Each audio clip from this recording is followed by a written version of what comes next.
Okay, it looks like a fair amount of people are in the webinar now, so welcome to today's webinar.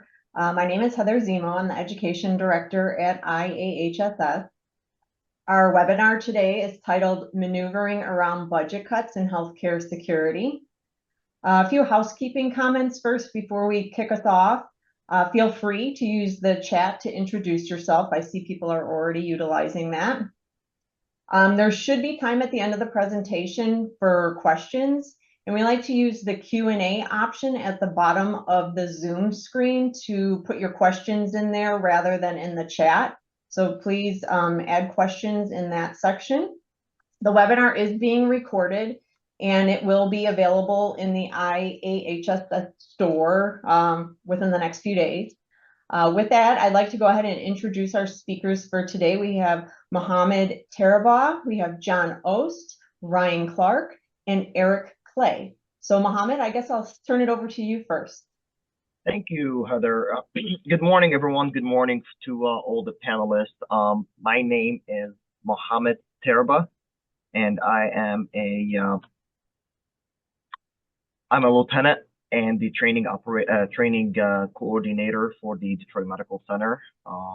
I have been with IHSS for approximately a year, and I serve on the Educational Council, in addition on the subject matter expert panel for workplace violence. I live in Detroit, and a little bit about my educational background. I have a master's in criminal justice with a specialty in critical incident management, and recently just defending my dissertation for my doctorate in criminal justice with a specialty in homeland security. I train officers. We have approximately 140 officers running right now. We do have arrest powers while on duty in uniform. And a part of my operations is running the PA 330 Academy, which is Public Act 330, which allows officers at hospitals to have police powers and conduct misdemeanor arrests.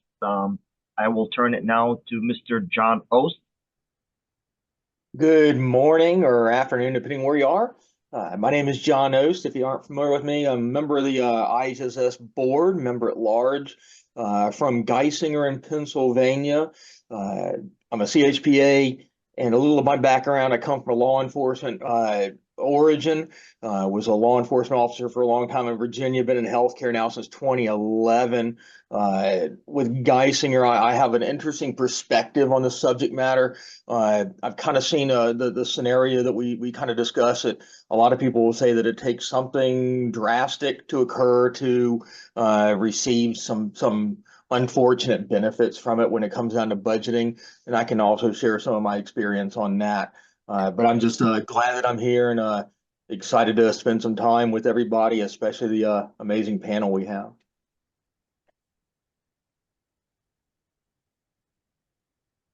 I see your slide jump, but I'll step in there. So I'm Ryan Clark. I am the co-chair of the Education Council of the IHSS. Been part of IHSS for about 15 years now.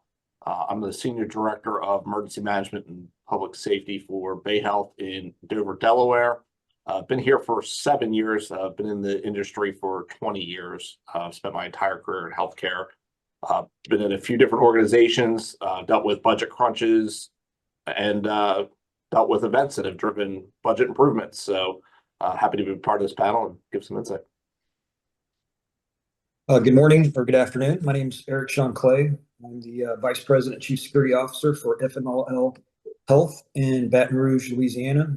I am the immediate past president of IHSS and have been in healthcare for about 11, 12 years now.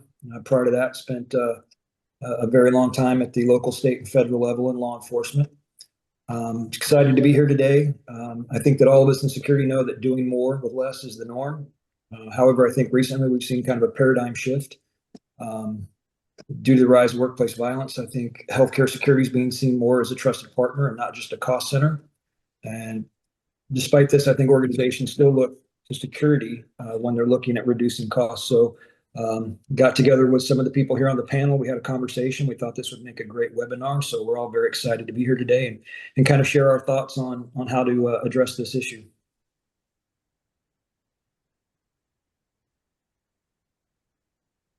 Awesome. Thank you, everyone.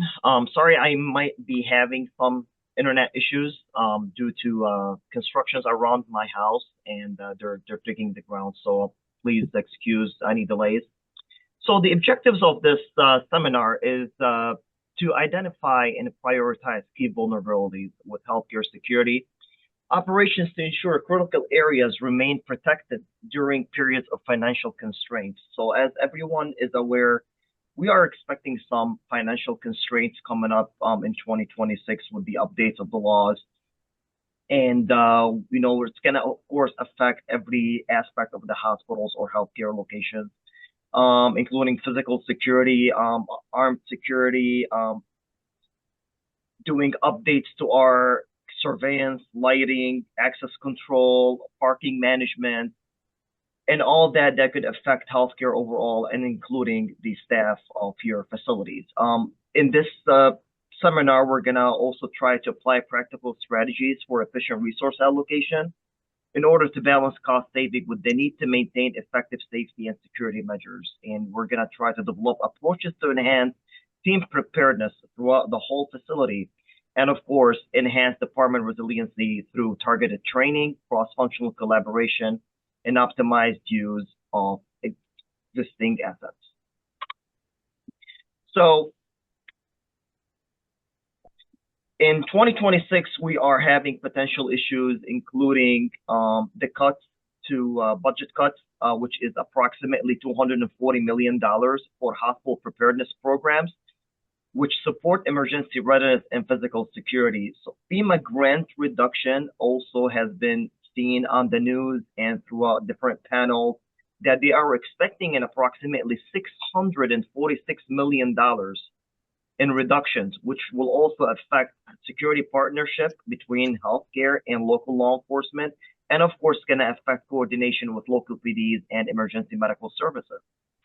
The CDC and the Health and Human Services also are looking at a reduction of minus 53%, which is a number that is unheard of. It's a large number that is going to actually lead to layoffs. And everybody knows when we are talking about layoffs in healthcare, we're looking at not only at the medical side, but also we're looking at the security side, we're looking at a customer service side, we're looking at environmental services, we're looking at parking management, access control. All that has an issue that could build up and lead to a precipitation factor, which could actually increase workplace violence. So that minus 53% will lead to layoffs, hiring freezes, and these changes will weaken program oversight, training opportunities, and of course, potential systemic failures. A little bit about the history, and everybody has been around for a long time. So looking at 2019 COVID, we had a reduction in funding to support working medical staff and security professionals. What did that lead to? Everybody knows that this led to employee burnout.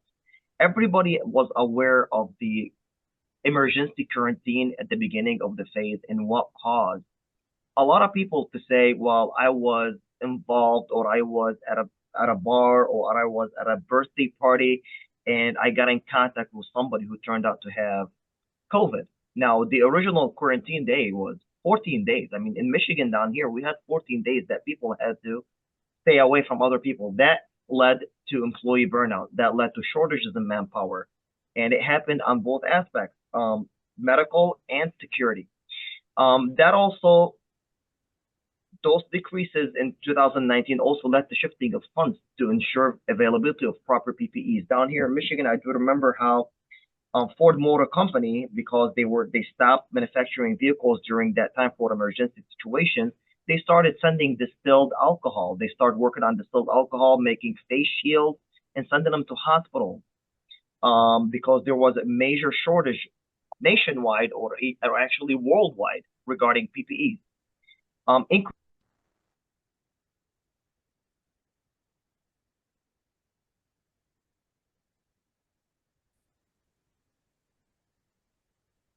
And we lost Muhammad.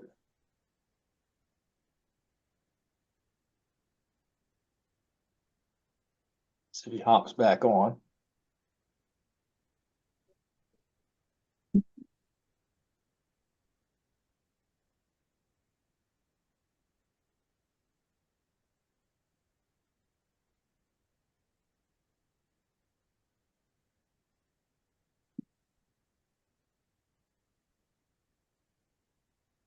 So we can just go ahead and keep rolling through this. He can jump back on when he gets on.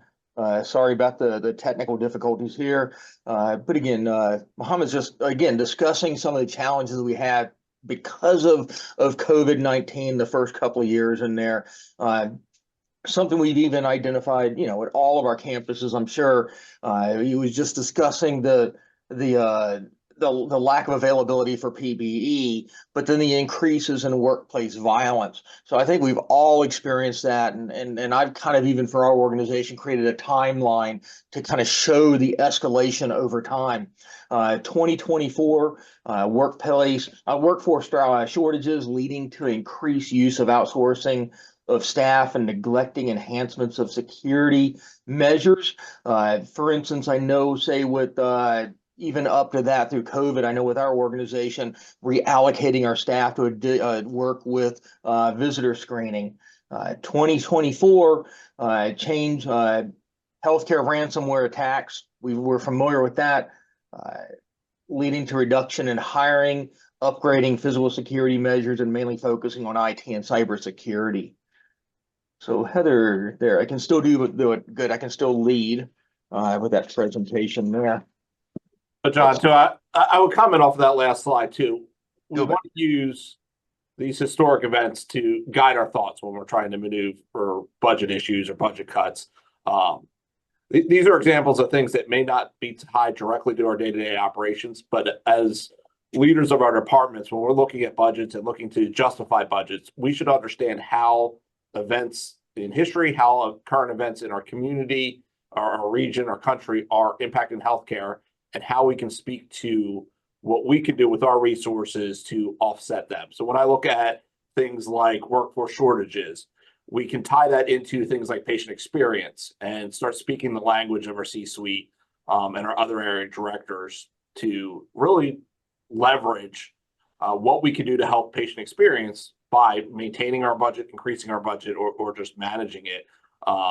We don't want to offset a support service department budget like ours to supplement somewhere else because something became more expensive. It's how can we better support those other areas where they may be struggling a little bit. Change healthcare, the ransomware attacks, same thing, especially if you cover emergency management too. Use that as an example to leverage what could also happen to things like supply chain if something similar were to occur in that realm, to leverage more resources, more budgets, or at least maintain. Because when you look at support services, they're always on the short end of the chopping block, I think, until you can really speak the language of your organization's financial partners. Yeah, Mohammed, are you back on? Do you have access to it again? Yes, sir, I'm back on. I'm sorry, it's just that constructions, it's affecting all the internet connections around the whole city. So I'm sorry for those delays, and I apologize for all the participants for that delay as well on those technical difficulties. So for 2026, what are we expecting? I mean, technically, looking at 2025, major changes have happened, whether it was on the workplace violence, new laws coming up, and what are we going to be expecting in 2026 in terms of budget constraints, and how is that going to affect our healthcare facilities? So what we're looking at is we're looking at delayed infrastructure updates. We are looking probably at reduction in workforce, possibly layoffs and lower coverage in certain areas, especially like security sensitive areas, labor and delivery, main lobbies, emergency departments, reduction in training funds. Unfortunately, training is not getting any cheaper. Every single year, the cost increases. Down here in Michigan, they have increased the requirements for training, especially for PA 330 and for police officers. I'm always in contact with the state police regarding their recommendation for training, and this year they're adding approximately 18 hours of training required for PA 330, which is it's a major issue that we're going to be having regarding training. Down at healthcare facilities, we're looking possibly closure of several entry points, which is going to increase or escalate people's demeanors. A lot of people are going to be mad. Yesterday I used this entrance. Why I'm not supposed to be using this entrance today? What's going to happen? Okay, well, we need to move to a different location. A lot of people are not going to be happy with that. And that's going to increase in workplace violence. Also, stressors on officers. This is a major issue that not a lot of people pay attention to. I mean, unfortunately, a lot of people think the officers are there, they're going to be doing the work, and they're just going to go home. No, officers and medical staff need to collaborate together. They need to work together to form a group team. The budget restraint is going to increase stressors on officers. Some officers depend on their jobs. Some officers depend on the overtime that they're working, and all that is going to affect them. Also, we might have an increased uses of combined services to mitigate delays. Under some circumstances, especially during COVID, we did see some changes in medical staff assisting security or security assisting medical staff. Many times I've seen it at different departments where officers are answering phone calls for customer service to see or to check on patients' locations, or whether they got moved to another location. Also, we've seen medical staff when officers are short and they're responding to a rager run. Medical staff standing and doing the wants to make sure everybody walking into their property or to their facility is actually safe and they don't have any weapons. And of course, finally, increase in workplace violence due to delays in services. And this is going to be a major issue that we're going to be talking about later on throughout this presentation.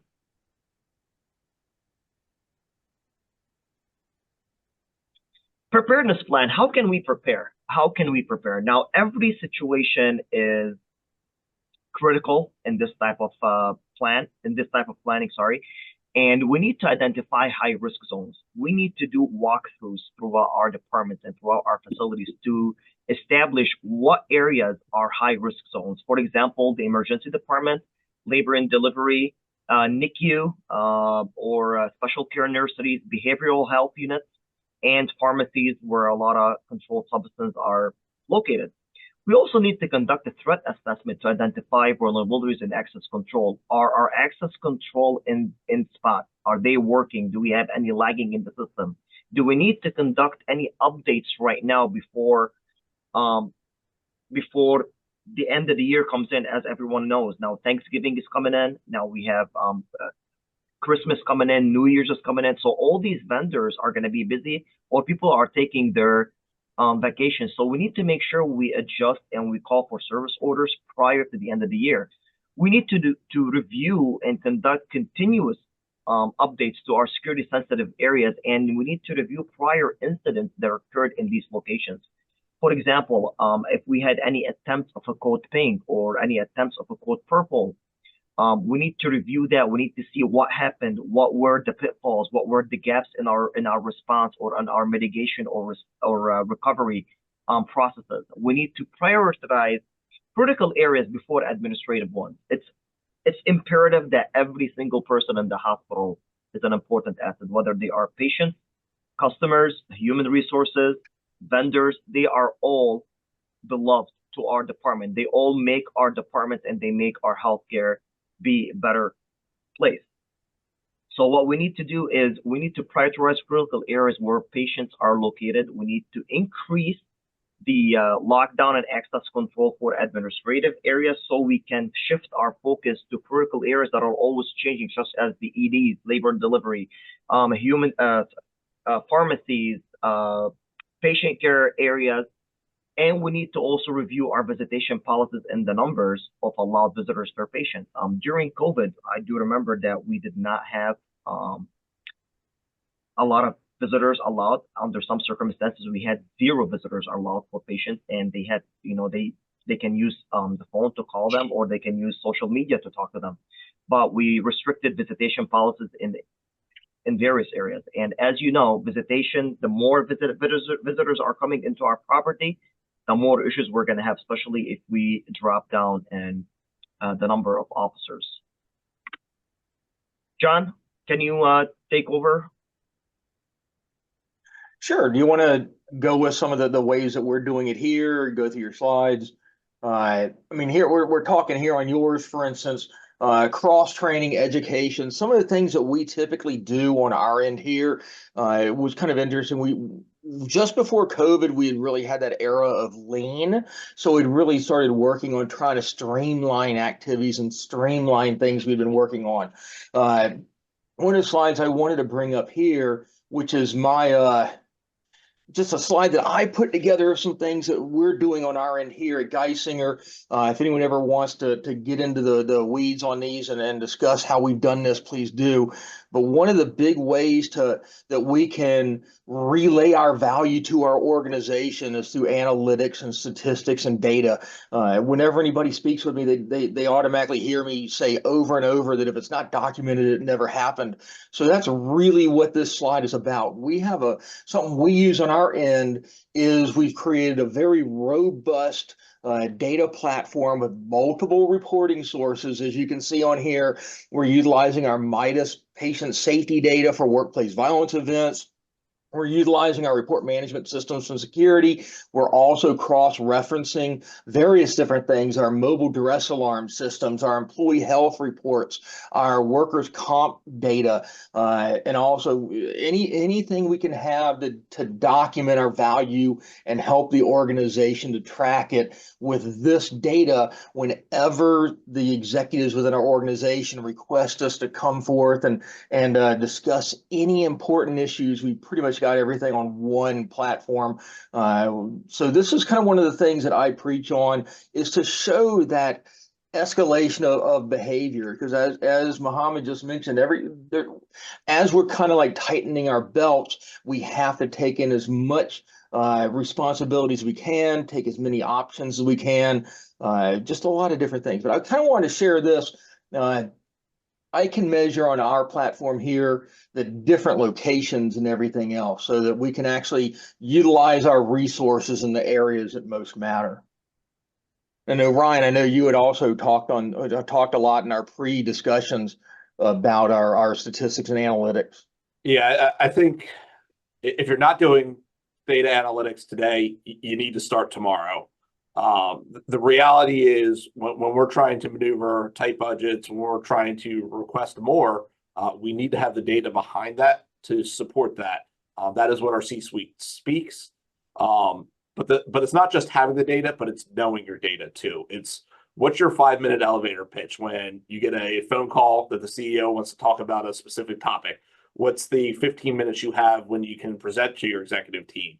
It's have your data, know your data, and be ready to share it, and make sure you're on the agenda to share it too, and speak to it.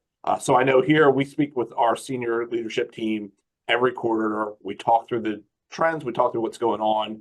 We relate it back to the initiatives of the organization. So for us, we have significant initiatives around patient experience. So we tie our trends back to that. We have significant initiatives around technology. So we talk about how we're leveraging technology through our data as well, which helps justify our current budget, helps get us more in the future. But if we don't understand our data and can't speak to it, we're behind the 8 ball for sure. Any thoughts, Eric? I mean, you've had experiences with multiple health systems. What benefits have helped you? Yeah, I would agree. I think that, make sure you're using meaningful metrics to communicate with the C-suite. A lot of things I think if I try to do is if we have successes to share, then we do that. We talk about reduction in overtime. We talk about response times that have gone down. We let them know that, all these things are tied to our budget. And these metrics can help communicate security's value to the business operations in a very quantifiable term, which is, again, as Ryan alluded to, that's what your CFO is going to speak. He's going to speak numbers. And I think it's very important for you to go in there and have that data and be able to speak to it at a very high level, because sometimes they will get granular and want to know specific things. So for me, it's never really knowing what data point is going to be the thing that I need at that point. So trying to make sure that we're gathering as much as we possibly can. That's going to help you defend your resource allocation. And in the event that you do have to have some sort of reduction in your budget, knowing which initiatives are less impactful than others allows you to prioritize those and say, well, if I'm going to have to make this cut, here's where it's going to come from. And I think it's also important, when you're running these numbers, is to not just look at the next budget cycle, look a couple years down the road and be able to talk to that as well and say, okay, we're going to lose, 33% efficiency in this area today. but that's going to compound year over year. We're going to eventually get to this point and allow those C-suite individuals to make very informed decisions about what they're doing with your budget. As we talked about, security is one of the first things to get cut. However, we are starting to see a greater importance placed upon security. So having the ability to go in there and communicate that allows that C-suite or CFO to make that informed decision when they're looking at where do we make cuts. And again, it's important to be part of that agenda before the discussion ever comes up, because if you are not on their radar, not top of mind to them, you're automatically bumped down the list. So the relationships you can build professionally there, the relationships you can build personally with those individuals are going to go a long way when it comes to justifying your budget. And know your audience, know the questions they may ask before you ever get in the room with them. I mean, one of the interesting things that I've observed, the way that our organization does our budgets too, we always struggle with replacing our staff, replacing our officers, utilizing how many FTEs we might happen to have. But I've actually noticed that our organization looks slightly differently within the budget. There are two different areas. If you're looking at FTEs versus overtime rate versus contracted staff salaries. So you may be able to manipulate those numbers a little bit by leveraging either overtime or leveraging contracted staff into the whole equation. For instance, with us, when they're not with us, we try to utilize our total call volume with our specific campuses, so that if at the time when we did have hiring freezes, we could kind of argue like, well, this is how many calls per officer per shift that we are dealing with at this campus. And that's why I say with that screen, the shot that I just shown, I can actually pull up the number of assaultive incidents and workplace violence injuries, not just at every campus, but at every unit, so that we can allocate our sources. If you're using a duress alarm system, you very well may be able to, again, to triangulate what the locations, times, hours, shifts of your high priorities are. And you can leverage that data. And again, having that information, having a seat at the table with your executive leadership, you can make those arguments for the need. And I know, again, with the escalation in the number of regulations and laws and legislation and litigation that we've been dealing with over the last number of years, know that when you're going in to have these discussions with your executive leadership, and explain to them, like, well, Joint Commission now expects all employees of the health system to be educated annually in workplace violence training. Who trains workplace violence? We are the tool for that. Every organization now, again, has to document and track and having reporting methods and to follow trending for workplace violence events. Well, again, that's all responsibility that our departments have. And again, have, like Ryan's mentioning, know what you can speak on before you even walk through that door. Yep, 100%. Hunter, I really agree with you, John. And this is very important on why we need to cross-train staff. Unfortunately, I've been involved in so many meetings, and we've talked about CPI, Crisis Prevention Institute, and I was surprised to find out that not every nurse inside the healthcare facility is trained on CPI. Unfortunately, I heard that most of them are nurses that are in the ED or behavioral health units, but not the nurses that are on the floors that are being trained on CPI. I mean, unfortunately, everybody knows Eric, Ryan, and John, and all the attendees that have been in this field. Incidents don't only happen inside the emergency department or inside the crisis centers. They also happen on the floor. We have baby mama drama, we call it, or we have the issues that are happening up there on the floors with patients not satisfied with healthcare and, the service. So we need to train officers, not only officers, but medical staff and even OCAs, oncology care technicians or patient care technicians. We need to educate them on reporting incidents, how to report it, how to maneuver around the system as well to report the incidents. We need to train them on de-escalation and how to resolve conflicts. We need to make sure that they understand what the customers are here for. They need to understand to listen and not only hear. They need to understand that staff is that security staff is there to help them, but they need to try to resolve the conflict as soon as possible, not only wait until security professionals to come in. In those options, and like Ryan and Eric and John said, we need to involve patient safety officers. They will help our case in front of the CFOs or the CEOs or the CEOs. We need to also involve the medical and nursing operations staff. We need to all sit down together and talk when we are showing numbers, because we need their help, that we need their assistance. When nursing staff, and I've noticed it personally, when nursing staff say we're not feeling safe, trust me, changes are happening. When medical staff or the chief doctors or emergency medicine say, oh yeah, well, my doctors are not feeling safe, trust me, something's going to happen. But when we say security is not feeling safe, it's going to lag and lag and lag and lag. So we need to also train support staff to spot and report suspicious activities. We all need to be a team. We need to make sure that our employees throughout the department, whether they are environmental services, whether they are customer services, whether they are transportation, we need to train them on how to spot and report suspicious activities. We need to also schedule smartly based on high traffic times and high sensitive areas. Some areas or some clinics that could be closed, we can shift those officers from that location and move them to main campuses. However, we need to also keep and maintaining special attentions to that location at least maybe once an hour or once every 2 hours to make sure that we show visibility. And of course, within our departments, we need to enhance security leadership and enforce their presence on the floors to assist their officers. I've seen it and I've witnessed it a lot, and I'm sure a lot of the attendees have witnessed it, that sometimes, somebody is a security supervisor or he's a supervisor or a sergeant or a lieutenant, they say, well, I have a lot of paperwork that I need to work. Well, I'm sorry, during those kind of situations, I need you on the floors. I need your staff to see you working with them. I need you to take a mobile or do a patrol outside on the department.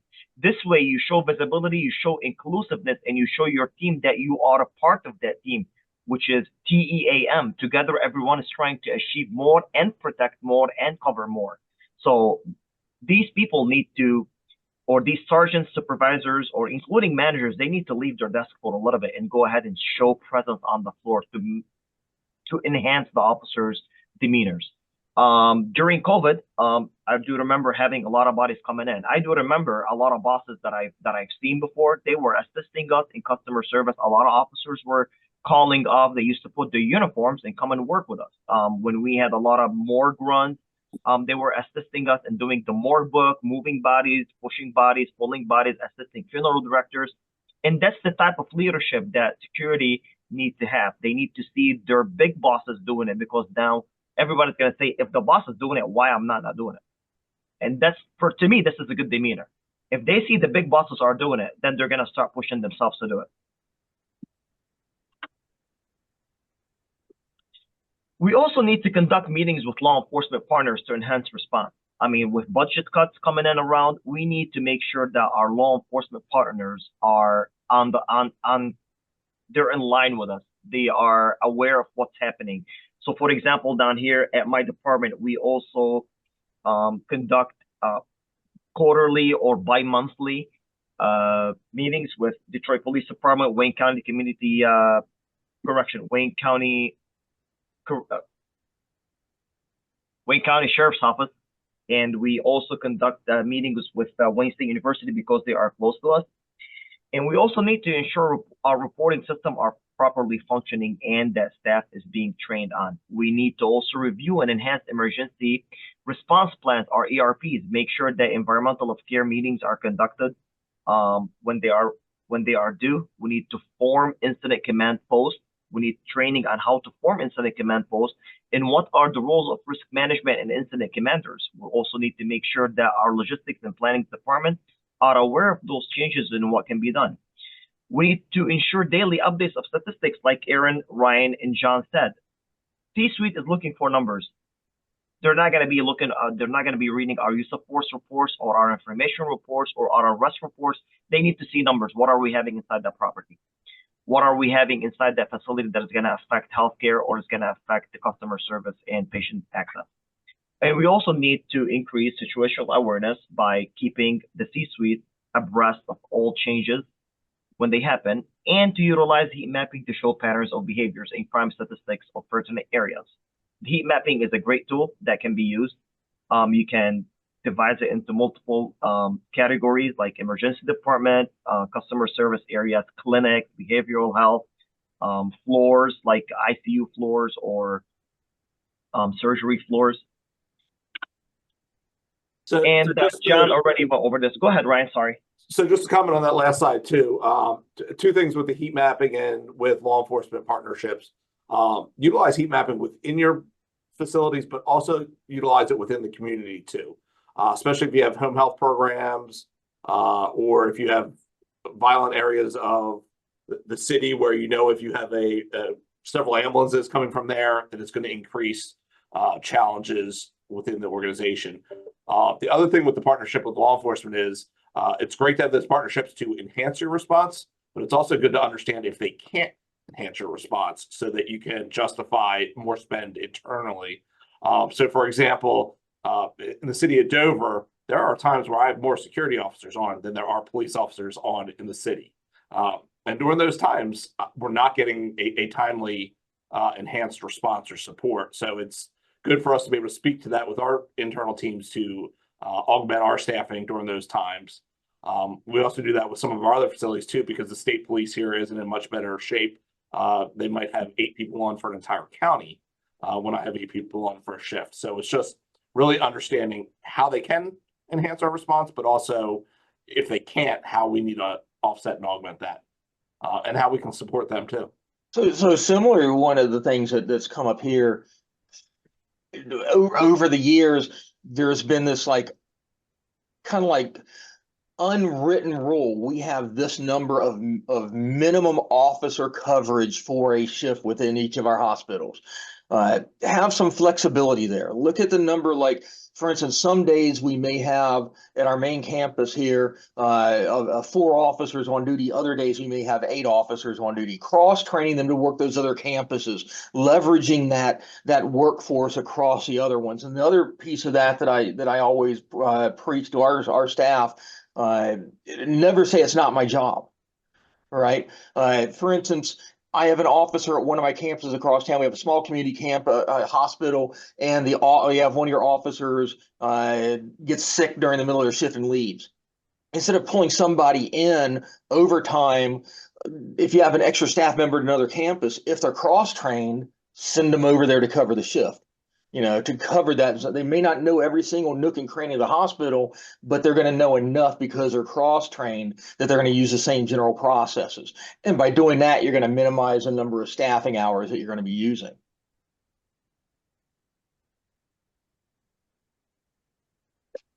That's correct. Ryan, can you hit on the low budget equal increase in workplace violence, please? Absolutely. So when we look at lower budgets in healthcare, we know that creates other challenges for us. Often we see an increase in workplace violence. Over the last few years, we've definitely seen violence increasing at an exponential rate, which has resulted in our environment being 5 times riskier in terms of levels of assaults on our workers. 73% of non-fatal workplace violence and 93% of workplace violence assaults were committed against healthcare workers. So it's really to understand and be able to predict what's going to happen over the next year, 2 years, 3 years. If budgets are going down, what does that impact potentially for violence, and how do we get ahead of that and offset that? So if our budget's decreased, how can we get more proactive? How can we improve visibility, customer service to try and offset violence from occurring? We know when budgets go down, when money gets tight for folks, stress goes up. So when areas are short-staffed, they work more hours, they're more stressed, they're a little less pleasant with our customers, and then we get called to respond. So it's good to be able to predict what's going to happen, and sometimes we need to use historical data for that. So if we need to go back 10 years in our data to say, last time we cut budgets lower, this is what we saw in terms of an increase, we can use that to guide the conversation and make some adjustments, because what we don't want to see is violence going up and then 19% healthcare employees quitting their jobs or changing their jobs, because that just actually makes costs go up in the long run. So it's how do we speak to that, stay ahead of that? Yeah, I was actually very impressed at the AC&E. Shout out to Brett Bramblett with the Lindbergh Bell Award, discussing the workplace violence injury costs and your workers' comp data. One of our KPIs, our key performance indicators with our organizations, is try to minimize workplace violence related injuries by 3% each year.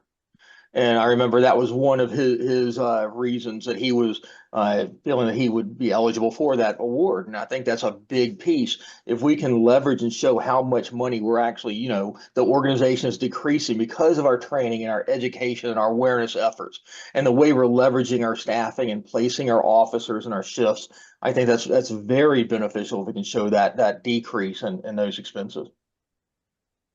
And just something else to mention too, as we're talking about low budgets and really trying to justify cost or continue providing the services we've been providing. Kat Kemper mentioned something in the chat regarding GPOs. If you're doing a lot of contract labor, if you're doing contracted equipment, purchasing new equipment, looking for data, make sure you leverage the resources your GPOs have. So talk to your supply chain or purchasing partners to leverage those resources, because they have negotiating power on lowering prices of equipment, negotiating contracts to lower rates for contracted services, and they have the ability in certain cases to pull data from other organizations that can help as well. So always understand all the tools that are at your disposal and leverage them during budget crunches. Perfect. Thank you, Ryan, and thank you, John. So there has been some workplace violence law updates coming up or potentially coming up in 2026, and several new updates may be seen in 2026 regarding workplace violence under HR 2531. So currently OSHA is preparing a new standard requiring one, it's going to be having a written prevention of programs. They want it on papers and not only like as a policy.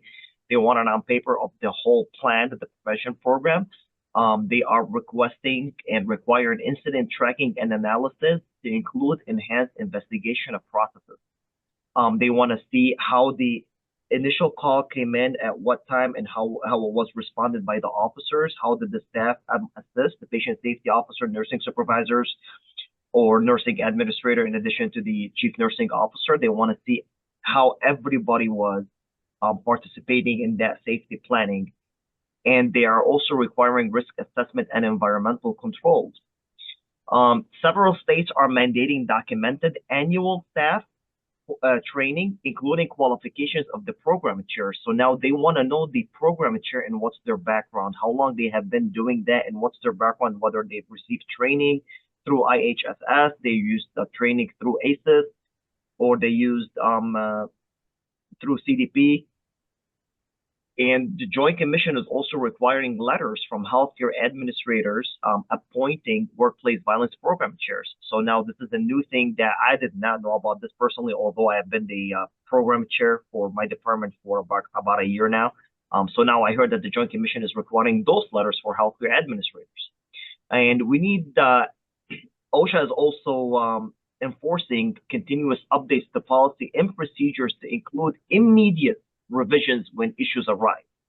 So I recently finished the workplace violence certificate program with IHSS, and there's a lot of things that have been added. And there's a lot of things that I personally learned from it. And this is one of them, that they are requiring immediate revisions anytime there's an issue arises, and not only every 1 year or 2 years when we update the policies or the procedures. And now the surveyors are going to put an undivided attention on core safety practices over paperwork. They want to see how we are responding, and not only how we have it written. They want to see us on the ground responding. They want to see how staff engagement or engage when incidents arise during real time. And they want to see what technologies are implemented by the healthcare administrators to ensure faster response. So it's good to shout to Brandon Riley. He is the big man for the workplace violence program with IHSS. Ryan has been with us for a long time. Eric and John have been down there. So several updates were made to the IAHSS Workplace Violence Certificate course. It's a 2-day virtual course, and I do personally recommend it to all healthcare administrators and public safety managers. You will learn a lot. You will talk about a lot of things in it. We did update the program and the PowerPoint, and we added a lot of important aspects to it. And the objectives of that program is to understand the goals and objectives, priorities, and critical elements of a compliant and successful healthcare workplace violence prevention program. It will help us build strategies for using data and worksite analysis to inform decision-making, increase leadership, and stakeholder engagement. Ryan, Eric, and John all hit that. We need stakeholder engagement. We need them. And they need to see our numbers. They need to see what we are dealing with, because most of the day they are in their offices and not seeing what the officers or medical staff are dealing with at an hourly base or on a minute base. So we need to get their engagement. And if we do not get their engagement, we are not going to get the budgets that we need. They are the final say so when we have low budgets, and they are the only people that are going to say, yeah, you know what, we should give more money or we should allocate more resources. And of course, continuously improve the evolving program. And it will also prepare healthcare workforce to prevent, respond to, intervene, and recover from acts of violence, with an emphasis on training and building short, immediate, and long-term protections against harm. Ryan, Eric, John, anyone would like to add something on the program? I'm sure you guys have worked on it, and you guys were subject matter experts on it prior. It's a great program. Like you said, I would encourage everyone, whether you're beginning your career in healthcare security or you're a seasoned veteran, there's something that you take away from the program. I've often seen a few job announcements lately, though, that are also requiring that you have that certification. So again, I think it's such a huge issue in healthcare that it's a great investment. Yep.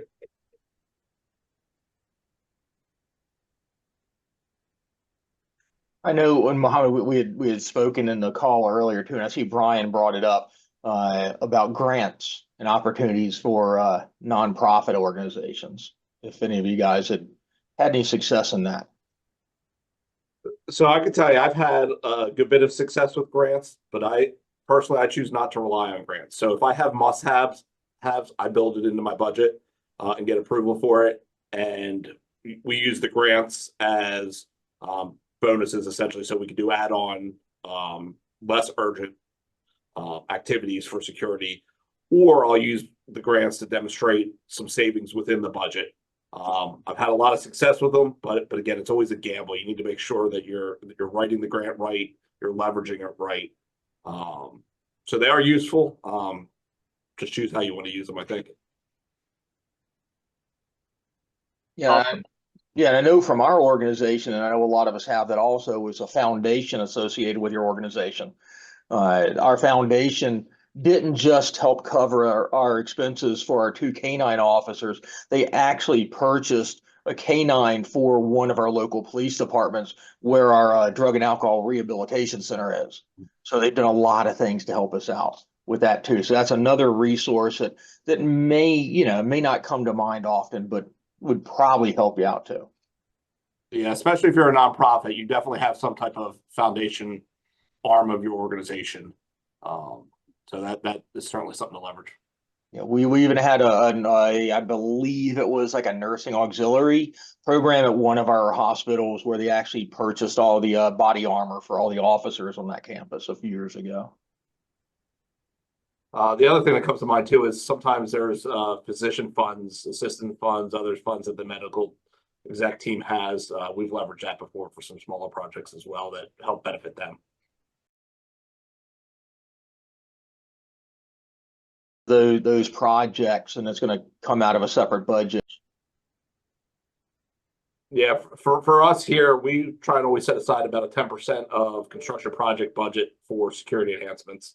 Now we give and take with that a little bit sometimes, but at least it's a starting point. We expect that there will be security enhancements with any project.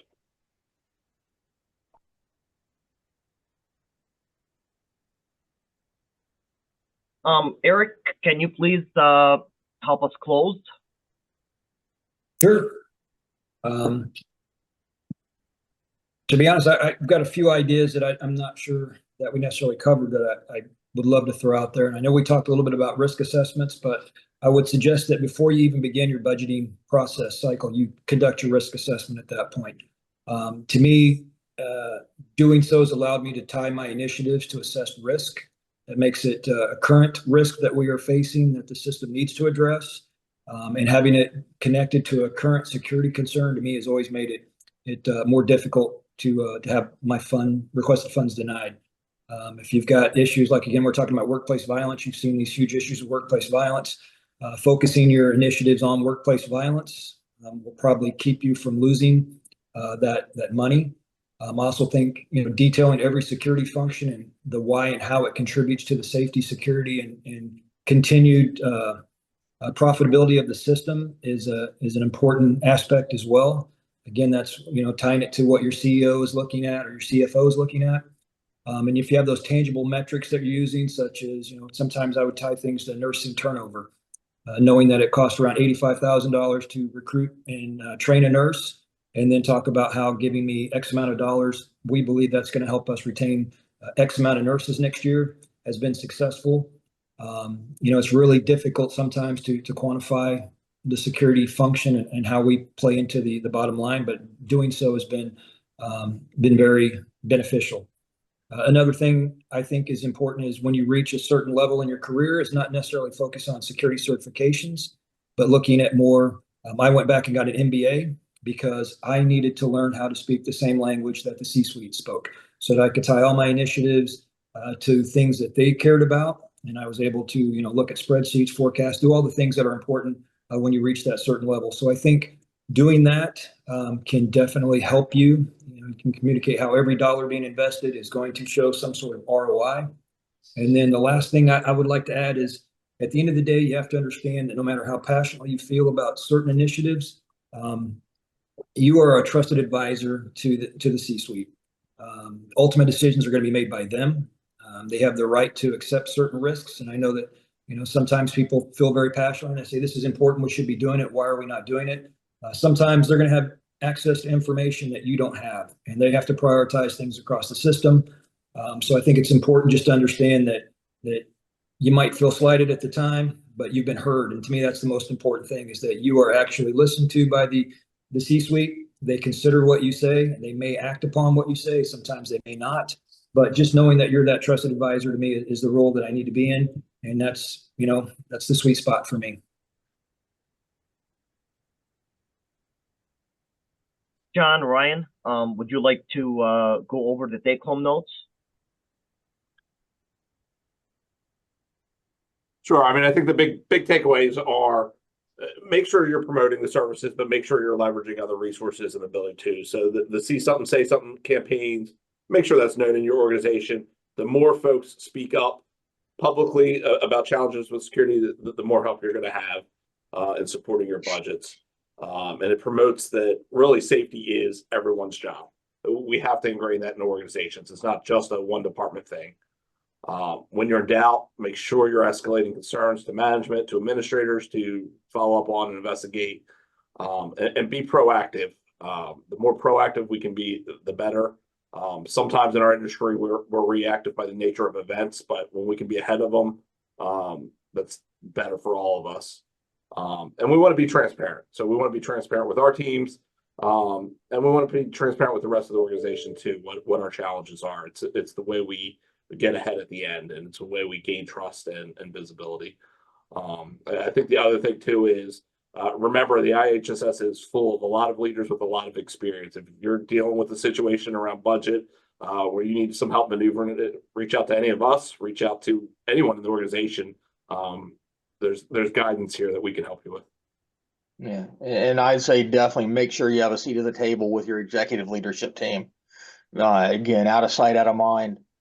When you need something, if they've got that good relationship with you, they're going to feel much more comfortable, signing off on those expenditures they might not be expecting.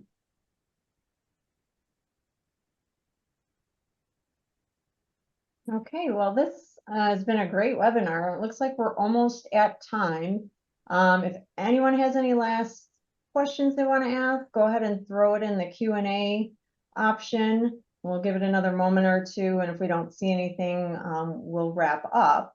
In the meantime, Mohammed, Eric, John, Ryan, thank you again for your time and expertise on this topic. And there you go. I was just going to say, if there's any questions, feel free to ask. I'm sure you can find our panelists' email addresses if you want to reach out to them as well. Let's see if any questions have come in. I don't see any. Okay, well, with that being said, I will go ahead and wrap up our webinar. Thank you again. Everyone have a great rest of the day. Thank you. Thank y'all. Thank you.